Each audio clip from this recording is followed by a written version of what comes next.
Salam sejahtera Malaysia. Belum selesai pun kepanasan PRK Sungai Bakap. Sekarang kita bercakap sudah tentang PRK satu lagi, iaitu di Nenggiri. Di Nenggiri, PRK Nenggiri, Zulfakar C. Arifin disebut antara calon bersatu. Wow, awal juga kali ini ya. Harap-harap calon kali ini tidak ada ISO. Nah, dua pemimpin tempatan antara tiga calon bersatu yang pada pilihan raya kecil, tiga calon bersatu pada pilihan raya kecil PRK Dewan Undangan Negeri Dun Nenggiri. Mereka itu adalah Ketua Bersatu untuk Bahagian Krai, Kuala Krai, Zulfakar Dahalan, dan bekas Timbalan Ketua Bahagian Bersatu Gua Musang, C. Arifin Husin Antara.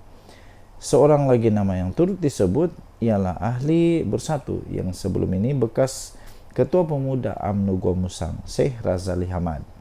Memetik BH, tiga nama itu antara yang disebut-sebut dan dikatakan sudah diangkat oleh Bersatu Negeri kepada pucuk pimpinan. Daripada tiga nama berkenaan, Syekh Razali dan Syekh Arifin adalah calon tempatan, manakala Zulfakar adalah calon input dari Kuala Krai. Tapi persoalan seterusnya adalah, adakah di PRK Nenggiri ini PAS akan berdiam diri? Adakah PAS akan okey tak apa, ambillah bersatu? Kita lihat bila calon bersatu banyak besar kemungkinan kalah, bila calon PAS besar kemungkinan menang. Jadi adakah PAS mahu risiko yang tinggi itu berlaku sekali lagi untuk di Nenggiri? Kalau saya tidak silap, anda bolehlah komen waktu di Kuala Kubu Baru calonnya dari Bersatu atau calon daripada PAS. Menang, kalah, kalah. Di Sungai Bakap calonnya itu saya sahkan, saya ingat lagi calonnya daripada PAS. Kemenangan kepada PAS dengan cukup bergaya. Jadi, adakah PAS akan berdiam diri? Adakah anda rasa PAS bersedia untuk memberikan laluan dengan mudah kepada Bersatu? Nah, inilah masalah PAS dengan Bersatu. Dua-dua mau. Okey.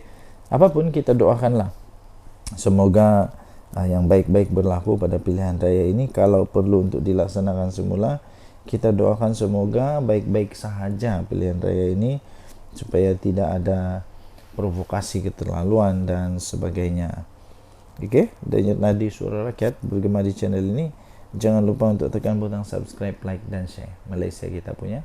Cintai Malaysia aku, kita jaga kita. Bye-bye. Salam sejahtera Malaysia. Denyut Nadi Suara bergema di channel ini. Ya, tuan-tuan dan puan-puan yang dihormati sekalian, sekali lagi, Datuk Seri Anwar Ibrahim, Perdana Menteri Malaysia, berjaya membuatkan mulut-mulut busuk pembenci kepada Datuk Seri Anwar Ibrahim, Perdana Menteri Malaysia yang hebat ini, terkunci, terbisu dan baguslah bertobatlah, janganlah buat fitnah lagi. Gini, Datuk Seri Anwar Ibrahim sendiri dengan beraninya mengatakan bahawa tindakan disiplin terhadap menteri-menteri yang menggunakan jentera kerajaan ketika berkempen akan dikenakan tindakan disiplin. Ada Perdana Menteri lain yang berani cakap beginikah? Adakah Perdana Menteri lain yang berani cakap ini? Tidak ada. Hanya Datuk Seri Anwar Ibrahim. Itulah Perdana Menteri kita. Walaupun banyak keputusan dia yang tidak populis. Rupanya baru tadi saya belajar erti perkataan populis, iaitu keputusan-keputusan yang sebenarnya baik tapi tidak dapat menyenangkan hati orang yang mengharapkan sesuatu yang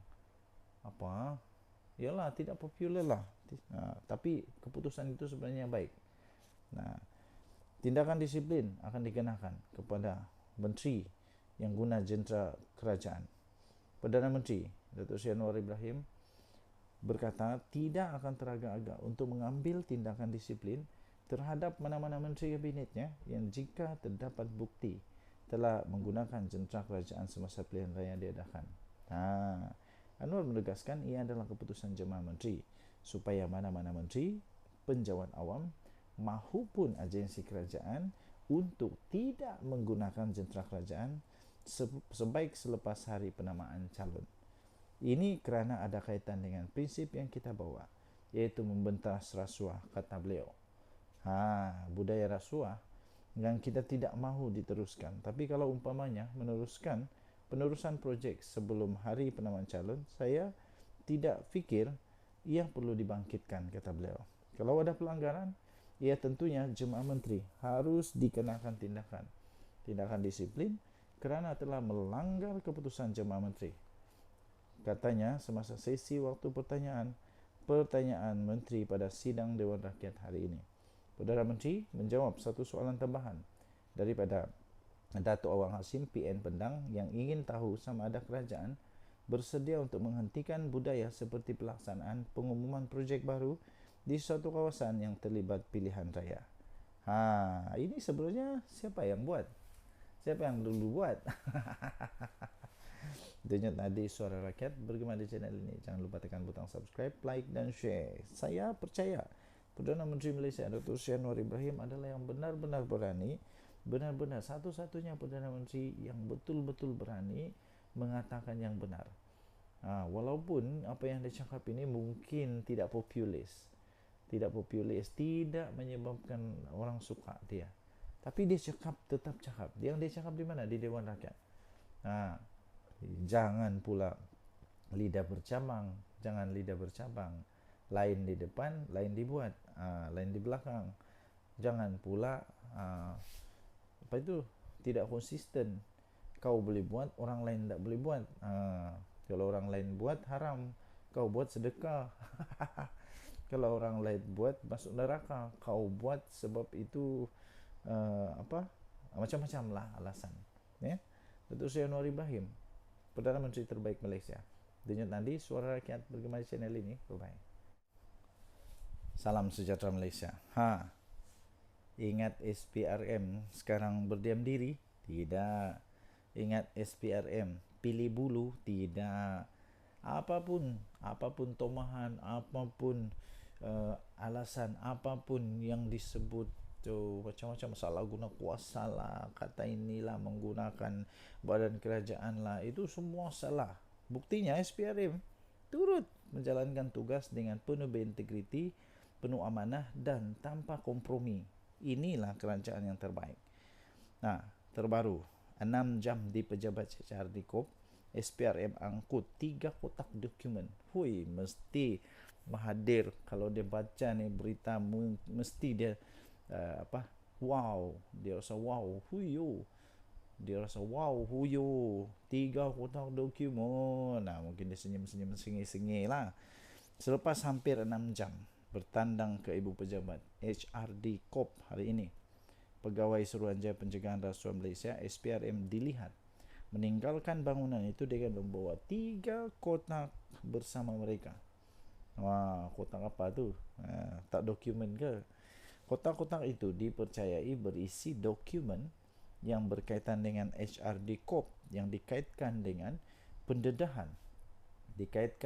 pendedahan dalam laporan Ketua Audit Negara LKAN dan Jawatan Kuasa Kira-kira Wang Negara PAC. Dokumen tersebut difahamkan bagi tujuan siasatan. Sebelum ini, pasukan yang terdiri daripada 10 anggota dan pegawai termasuklah seorang wanita dengan menaiki 4 kenderaan berasingan tanpa logo SPRM mula tiba pada jam 11.30 pagi dengan masing-masing memakai kemeja berkod.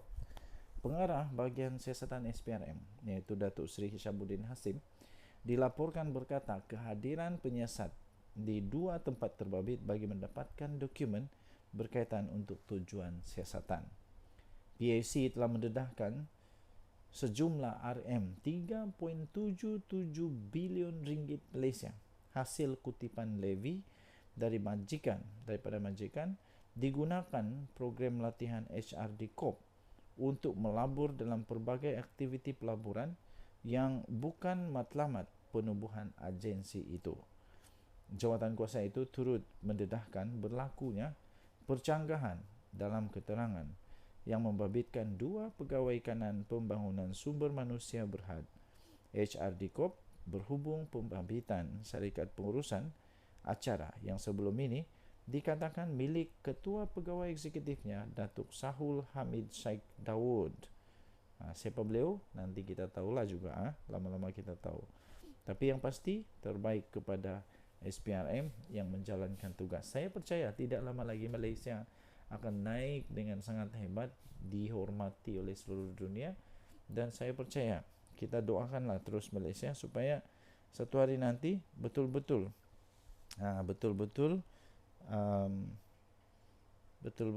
tidak ada lagi rasuah. Saya pun sudah cukup bosan dengan perkataan rasuah ni. Kenapa lah orang-orang ni tidak pandai berhenti berasuah? Sudah kaya masih berasuah. Tak cukup lagi kah dengan kekayaan? Kalau tidak cukup, buatlah bisnes. Kenapa perlu rasuah-merasuah? Buat bisnes yang betul. Saya percaya semua itu ada hukuman. Kalau tidak dapat di dunia, dapat di akhirat. Apa pendapat anda? Jenis anda Suara Rakyat. Bergema di channel ini. Bye-bye. Salam sejahtera Malaysia. Denyut nadi Suara Rakyat bergema di channel ini. Ramai yang bertanya-tanya kepada saya, apa seterusnya yang telah terjadi kepada kes-kes yang melibatkan orang-orang besar di dalam Bersatu yang berkaitan dengan banyak dana ketika Perikatan Nasional Memerintah Negara Malaysia. Dan akhirnya hari ini Adam Radlan memfailkan representasi tuduhan rasuah dan ubah wang haram. Peguam Rajan Navaratnam memaklumkan hakim bagi Mahkamah Session representasi itu diserahkan kepada pejabat peguam negara pada 4 Julai yang lepas.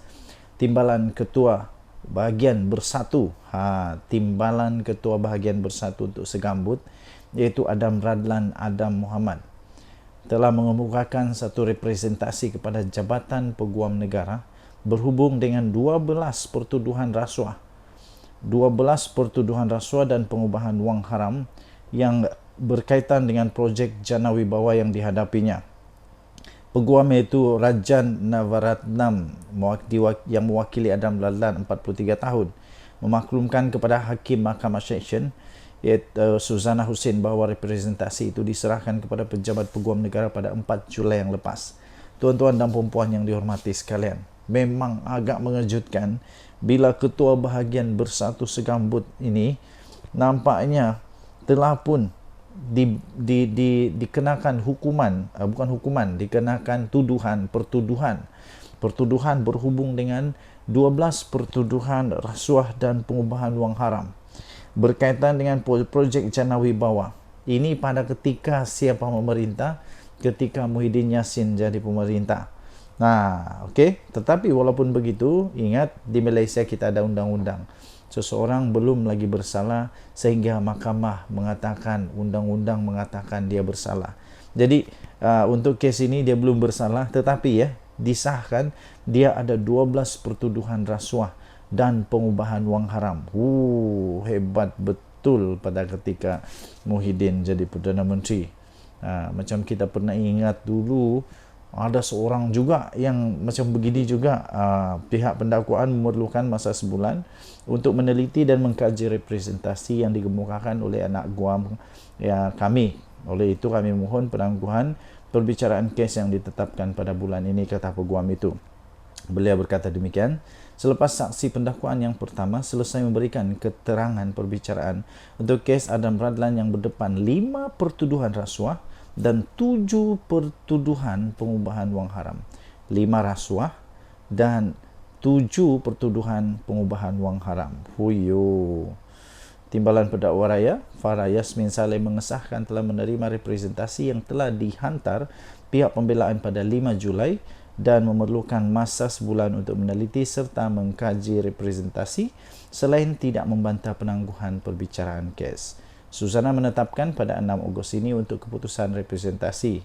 Okey, tuan-tuan dan puan yang dihormati sekalian, apa yang bakal terjadi sekiranya sekiranya beliau, ya, orang besar bersatu ini didapati bersalah. Pertama, dia boleh dikenakan dihukum di bawah Section 24/1 Akta yang sama, iaitu Section semua pertuduhan itu mengikut Section 16/E Akta Suruhanjaya Pencegahan Rasuah Malaysia SPRM 2009. Jadi boleh dipenjara maksimum 20 tahun dan denda tidak kurang 5 kali ganda nilai sopan atau RM10,000 Malaysia, mana-mana yang lebih tinggi. Kita tunggu siang keputusannya nanti. Denyut nadi Suara Rakyat bergema di channel ini. Jangan lupa tekan butang subscribe, like dan share. Malaysia kita punya. Cinta Malaysiaku, kita jaga kita. Bye-bye. Salam sejahtera Malaysia. Denyut nadi Suara Rakyat bergema di channel ini. Kekalahan di Sungai Bakap menyebabkan banyak orang berpendapat. Salah satunya ada satu artikel yang saya baca, sokongan kepada kerajaan akan boleh akan berlaku terus merundum kerana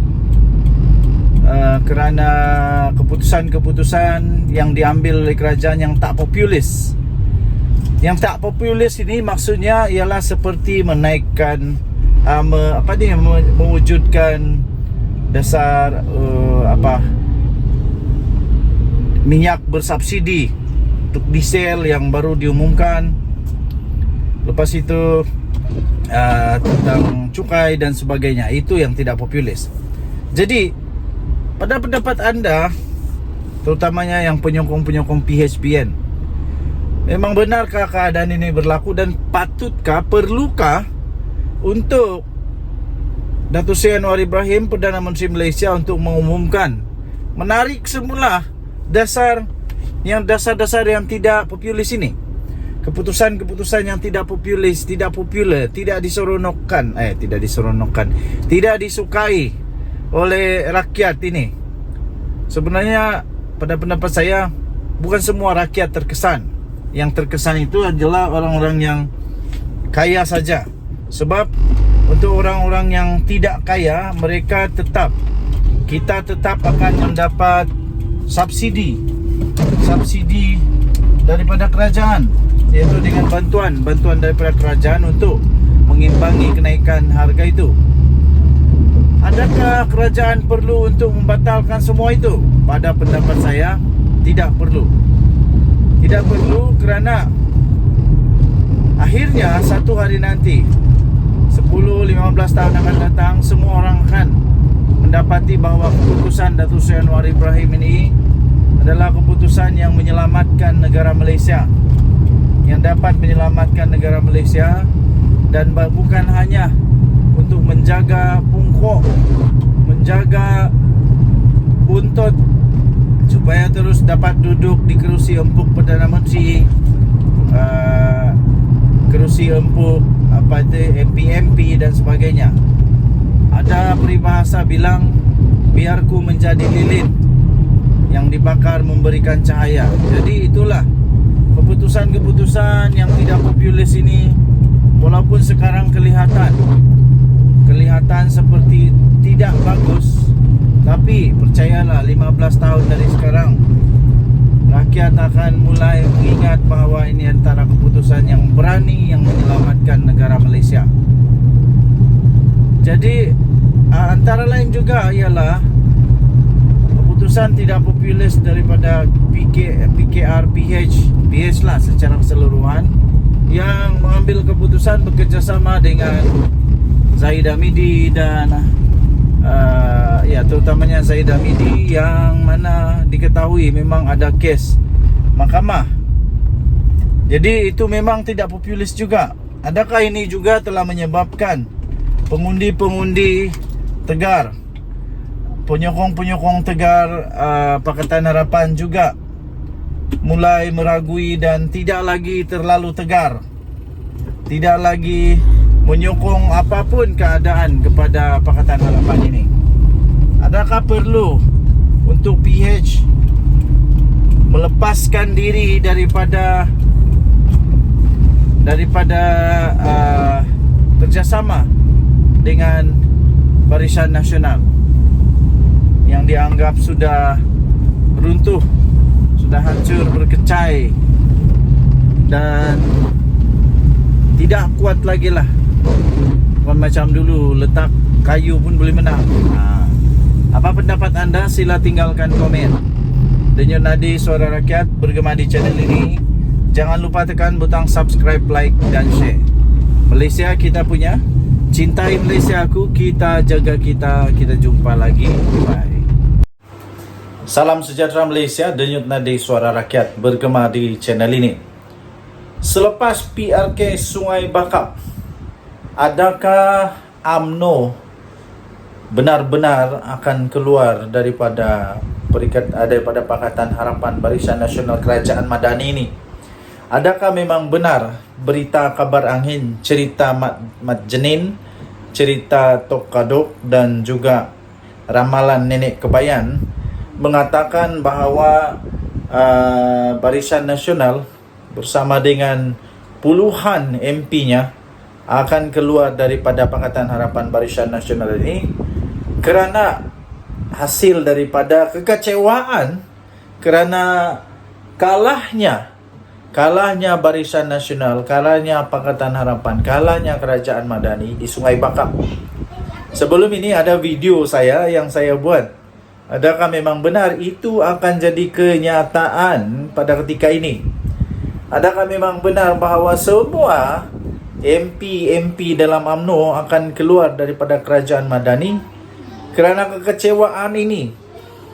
Adakah mereka tiba-tiba sedar bahawa mereka sepatutnya berada di tempat yang lain, bukan di Kerajaan Madani? Kerana mereka tidak membawa sebarang impak, mereka tidak membawa sebarang kelebihan, mereka tidak pun membawa sebarang kebaikan yang boleh membawa kemenangan kepada Kerajaan Madani Pakatan Harapan ini. Adakah Zahid Hamidi benar-benar akan bersama dengan Tok Mat Hassan untuk membawa UMNO keluar daripada Kerajaan Madani? Benarkah ini bakal berlaku? Okey, baik. Jawapan saya ialah tidak mungkin berlaku buat masa ini. Kerana kekalahan ini bukan disebabkan juga oleh UMNO. Tidak ada disebabkan oleh UMNO, walaupun kemungkinan besar pengundi-pengundi tradisi UMNO, pengundi-pengundi tradisi UMNO yang dulu tidak mengundi Pakatan Harapan, tetapi sama ada mereka tidak keluar mengundi ataupun mengundi Perikatan Nasional seperti yang berlaku pada PRU yang lalu. Seterusnya ialah kekalahan ini haruslah dikongsi bersama. Maksudnya tidaklah boleh dikatakan ini adalah punca utama adalah kerana ada UMNO di dalam kerajaan. Ada UMNO dalam kerajaan. Jadi tidak bolehlah kita kata kerana itu UMNO perlu mengambil tanggungjawab, mengambil kebertanggungjawaban dengan kekalahan dan letak jawatan keluar daripada kerajaan ini. Tidak.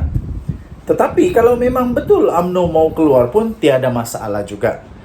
Buktinya ialah sama ada UMNO ada atau tiada dalam kerajaan, kalau kalah tetap kalah juga, kalau menang tetap menang juga, ya. Jadi itu tidak membawa terlalu besar dia punya impact kalau UMNO keluar pun daripada Kerajaan Madani ini.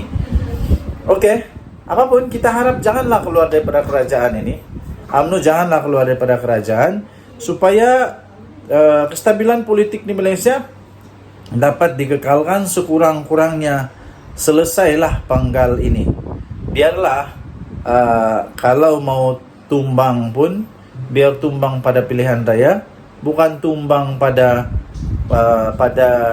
tebuk-tebuk atap, pada pintu belakang, pada macam-macam pengkhianatan dan sebagainya.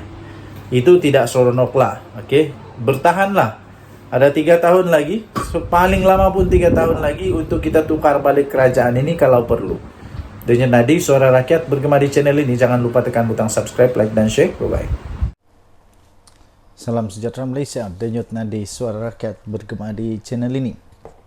Ramai yang bertanya-tanya kepada saya, apa seterusnya yang telah terjadi kepada kes-kes yang melibatkan orang-orang besar di dalam Bersatu yang berkaitan dengan banyak dana ketika Perikatan Nasional Memerintah Negara Malaysia. Dan akhirnya hari ini Adam Radlan memfailkan representasi tuduhan rasuah dan ubah wang haram. Peguam Rajan Navaratnam memaklumkan hakim bagi Mahkamah Session representasi itu diserahkan kepada pejabat peguam negara pada 4 Julai yang lepas. Timbalan Ketua Bahagian Bersatu, Timbalan Ketua Bahagian Bersatu untuk Segambut, iaitu Adam Radlan Adam Muhammad, telah mengemukakan satu representasi kepada Jabatan Peguam Negara berhubung dengan 12 pertuduhan rasuah dan pengubahan wang haram yang berkaitan dengan projek Jana Wibawa yang dihadapinya. Peguam iaitu Rajan Navaratnam yang mewakili Adam Radlan 43 tahun memaklumkan kepada Hakim Mahkamah Session iaitu Suzana Hussein bahawa representasi itu diserahkan kepada pejabat peguam negara pada 4 Julai yang lepas. Tuan-tuan dan puan-puan yang dihormati sekalian, memang agak mengejutkan bila Ketua Bahagian Bersatu Segambut ini nampaknya telah pun dikenakan hukuman, dikenakan pertuduhan berhubung dengan 12 pertuduhan rasuah dan pengubahan wang haram berkaitan dengan projek Jana Wibawa. Ini pada ketika siapa memerintah? Ketika Muhyiddin Yassin jadi pemerintah. Okey. Tetapi walaupun begitu, ingat di Malaysia kita ada undang-undang. Seseorang belum lagi bersalah sehingga mahkamah mengatakan, undang-undang mengatakan dia bersalah. Jadi untuk kes ini dia belum bersalah, tetapi disahkan dia ada 12 pertuduhan rasuah dan pengubahan wang haram. Hebat betul pada ketika Muhyiddin jadi Perdana Menteri. Macam kita pernah ingat dulu, ada seorang juga yang macam begini juga. Pihak pendakwaan memerlukan masa sebulan untuk meneliti dan mengkaji representasi yang dikemukakan oleh anak guam kami. Oleh itu kami mohon penangguhan perbicaraan kes yang ditetapkan pada bulan ini, kata peguam itu. Beliau berkata demikian selepas saksi pendakwaan yang pertama selesai memberikan keterangan perbicaraan untuk kes Adam Radlan yang berdepan 5 pertuduhan rasuah dan 7 pertuduhan pengubahan wang haram. 5 rasuah dan 7 pertuduhan pengubahan wang haram. Timbalan Pendakwa Raya Farah Yasmin Saleh mengesahkan telah menerima representasi yang telah dihantar pihak pembelaan pada 5 Julai dan memerlukan masa sebulan untuk meneliti serta mengkaji representasi selain tidak membantah penangguhan perbicaraan kes. Suzana menetapkan pada 6 Ogos ini untuk keputusan representasi. Okey, tuan-tuan dan puan yang dihormati sekalian, apa yang bakal terjadi sekiranya beliau, orang besar bersatu ini didapati bersalah? Pertama, dia boleh dikenakan dihukum di bawah Seksyen 24/1 Akta yang sama, iaitu Seksyen semua pertuduhan itu mengikut Seksyen 16/A Akta Suruhanjaya Pencegahan Rasuah Malaysia SPRM 2009. Jadi boleh dipenjara maksimum 20 tahun dan denda tidak kurang 5 kali ganda nilai sopan atau RM10,000 Malaysia, mana-mana yang lebih tinggi. Kita tunggu siang keputusannya nanti. Denyut Nadi Suara Rakyat bergema di channel ini. Jangan lupa tekan butang subscribe, like dan share. Malaysia kita punya. Cinta Malaysiaku, kita jaga kita. Bye-bye. Salam sejahtera Malaysia. Denyut Nadi Suara Rakyat bergema di channel ini. Saya ada 2 soalan yang tuan-tuan dan puan-puan boleh WhatsApp pula, boleh balas di ruangan komen. Soalan yang pertama, kalau pilihan raya umum diadakan pada bulan September, contoh andai kata tiba-tiba bubar parlimen kerana Datuk Seri Anwar Ibrahim, kononnya saja, walaupun tidak mungkin berlaku, tapi konon sajalah, kita anggap konon sajalah. Kononnya Datuk Seri Anwar Ibrahim tumbang kerana kehilangan majoriti di Dewan Rakyat. Kalau pilihan raya diadakan pada bulan September, katakanlah, pada pendapat anda siapa yang bakal menang? dalam pilihan raya itu? Adakah tetap akan menang oleh Pakatan Harapan atau Perikatan Nasional atau Barisan Nasional? Patutkah Barisan Nasional berpisah daripada Pakatan Harapan? Patutkah UMNO untuk mencuba nasib sekali lagi untuk bertanding secara gentleman, iaitu secara solo, tidak mengharapkan mana-mana gabungan lain kecuali Barisan Nasional sahaja? Siapa yang bakal menang? Adakah Perikatan Nasional yang bakal menang dengan bergaya sekali lagi? Dan soalan kedua ya tuan-tuan dan puan yang dihormati sekalian, kalaupun tiba-tibalah Pakatan Harapan kalah, Perikatan Nasional menang, soalan kedua ialah siapa yang layak untuk jadi Perdana Menteri Malaysia untuk menggantikan Datuk Seri Anwar Ibrahim? Itulah masalahnya sebenarnya. Masalah paling besar ialah siapa yang layak untuk ganti Datuk Seri Anwar Ibrahim untuk jadi Perdana Menteri. Adakah Hadi Awang tapi Muhyiddin setujukah? Adakah Dr. Samsuri, Menteri Besar Terengganu, tapi Hamzah Zainuddin dan Azmin Ali setujukah kalau PAS yang memerintah? Inilah persoalan paling besar. Persoalan paling besar sebenarnya ialah bukan menang kalah, tapi siapa yang boleh jadi Perdana Menteri. Soalan seterusnya ialah masihkah PAS mahu Muhyiddin jadi Perdana Menteri? Sanggupkah PAS untuk menjadi sekali lagi menjadi parti paling banyak menang, tapi akhirnya parti yang tidak pernah jadi kerajaan Perdana Menterinya daripada parti itu? Maukah? Okey, jadi tinggalkan komen anda. Apa pendapat anda? Siapa sebenarnya yang boleh jadi Perdana Menteri? Muhyiddin Yassin pun rasanya PAS sudah tidak mau jadi Perdana Menterinya Muhyiddin Yassin. Takkanlah Mahathir pula. Mahathir langsung tidak sudah kaki, sebab dia bukan MP, kecuali dia menang lah. Tapi baru-baru ini pilihan raya kalah teruk habis Mahathir. Jadi siapa yang layak untuk ganti Datuk Seri Anwar Ibrahim? Yang saya nampak tiada lah, belum ada lagi. Belum ada lagi. Tinggalkan komen anda. Denyut nadi suara rakyat bergema di channel ini. Jangan lupa tekan butang subscribe, like dan share. Bye bye. Salam sejahtera Malaysia. Denyut nadi suara rakyat bergema di channel ini. Ramai yang bertanya-tanya kepada saya, apa seterusnya yang telah terjadi kepada kes-kes yang melibatkan orang-orang besar di dalam Bersatu yang berkaitan dengan banyak dana ketika Perikatan Nasional memerintah negara Malaysia. Dan akhirnya hari ini Adam Radlan memfailkan representasi tuduhan rasuah dan ubah wang haram.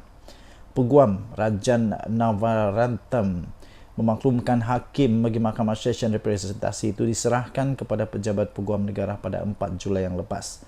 Timbalan Ketua Bahagian Bersatu, Timbalan Ketua Bahagian Bersatu untuk Segambut, iaitu Adam Radlan Adam Muhammad, telah mengemukakan satu representasi kepada Jabatan Peguam Negara berhubung dengan 12 pertuduhan rasuah dan pengubahan wang haram yang berkaitan dengan projek Jana Wibawa yang dihadapinya. Peguam iaitu Rajan Navaratnam yang mewakili Adam Radlan 43 tahun memaklumkan kepada Hakim Mahkamah Session iaitu Suzana Hussein bahawa representasi itu diserahkan kepada pejabat peguam negara pada 4 Julai yang lepas. Tuan-tuan dan puan-puan yang dihormati sekalian, memang agak mengejutkan bila Ketua Bahagian Bersatu Segambut ini nampaknya telah pun dikenakan hukuman, dikenakan pertuduhan berhubung dengan 12 pertuduhan rasuah dan pengubahan wang haram berkaitan dengan projek Jana Wibawa. Ini pada ketika siapa memerintah? Ketika Muhyiddin Yassin jadi pemerintah. Okey. Tetapi walaupun begitu, ingat di Malaysia kita ada undang-undang. seseorang belum lagi bersalah sehingga mahkamah mengatakan, undang-undang mengatakan dia bersalah. Jadi untuk kes ini dia belum bersalah, tetapi ya disahkan dia ada 12 pertuduhan rasuah dan pengubahan wang haram. Hebat betul pada ketika Muhyiddin jadi Perdana Menteri. Macam kita pernah ingat dulu, ada seorang juga yang macam begini juga. Pihak pendakwaan memerlukan masa sebulan untuk meneliti dan mengkaji representasi yang dikemukakan oleh anak guam kami. Oleh itu kami mohon penangguhan perbicaraan kes yang ditetapkan pada bulan ini, kata peguam itu. Beliau berkata demikian selepas saksi pendakwaan yang pertama selesai memberikan keterangan perbicaraan untuk kes Adam Radlan yang berdepan 5 pertuduhan rasuah dan 7 pertuduhan pengubahan wang haram. 5 rasuah dan 7 pertuduhan pengubahan wang haram. Timbalan Pendakwa Raya Farah Yasmin Saleh mengesahkan telah menerima representasi yang telah dihantar pihak pembelaan pada 5 Julai dan memerlukan masa sebulan untuk meneliti serta mengkaji representasi selain tidak membantah penangguhan perbicaraan kes. Susana menetapkan pada 6 Ogos ini untuk keputusan representasi. Okey, tuan-tuan dan puan yang dihormati sekalian, apa yang bakal terjadi sekiranya beliau, orang besar bersatu ini didapati bersalah? Pertama, dia boleh dikenakan dihukum di bawah Seksyen 24/1 Akta yang sama, iaitu Seksyen semua pertuduhan itu mengikut Seksyen 16/A Akta Suruhanjaya Pencegahan Rasuah Malaysia SPRM 2009. Jadi boleh dipenjara maksimum 20 tahun dan denda tidak kurang 5 kali ganda nilai sopan atau RM10,000 Malaysia, mana-mana yang lebih tinggi. Kita tunggu siang keputusannya nanti. Denyut nadi Suara Rakyat bergema di channel ini. Jangan lupa tekan butang subscribe, like dan share. Malaysia kita punya. Cinta Malaysia ku, kita jaga kita. Bye-bye.